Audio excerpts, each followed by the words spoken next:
In cosa consistono questi bandi? Allora, innanzitutto noi abbiamo iniziato in questo periodo un ritorno sul territorio per una serie di incontri per presentare tutta la serie di bandi che erano legati alla nostra strategia di sviluppo.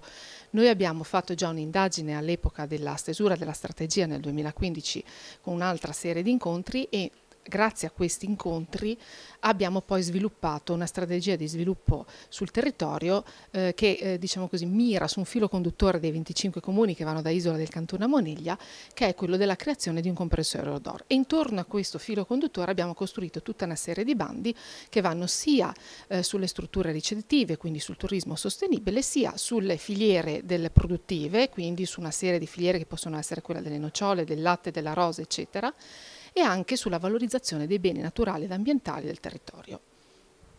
Per adesso avete avuto una buona risposta comunque? Allora, noi abbiamo avuto una buona risposta dal punto di vista dell'interesse delle persone.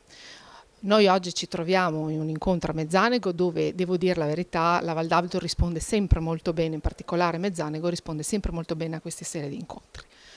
Noi li abbiamo fatti pur non sapendo e conoscendo ancora la data esatta in cui li potremo aprire. Auspicabilmente prevediamo un'apertura da settembre in poi, quindi ogni momento può essere quello utile e abbiamo ritenuto necessario riprendere il contatto con il territorio appunto per informarli quali sono i bandi, un po' per rinfrescare la memoria su quali possono essere i bandi che possono interessare le persone che sino ad oggi ci hanno seguito. Nel 2015 c'erano determinate esigenze, non è detto che oggi si rispecchino quelle stesse esigenze, quindi noi riteniamo opportuno che sia utile fare questo giro di incontri anche appunto per verificare, tastare un po' con mano se la nostra strategia ha sempre gli stessi obiettivi oppure deve ridimensionare un pochettino il tiro.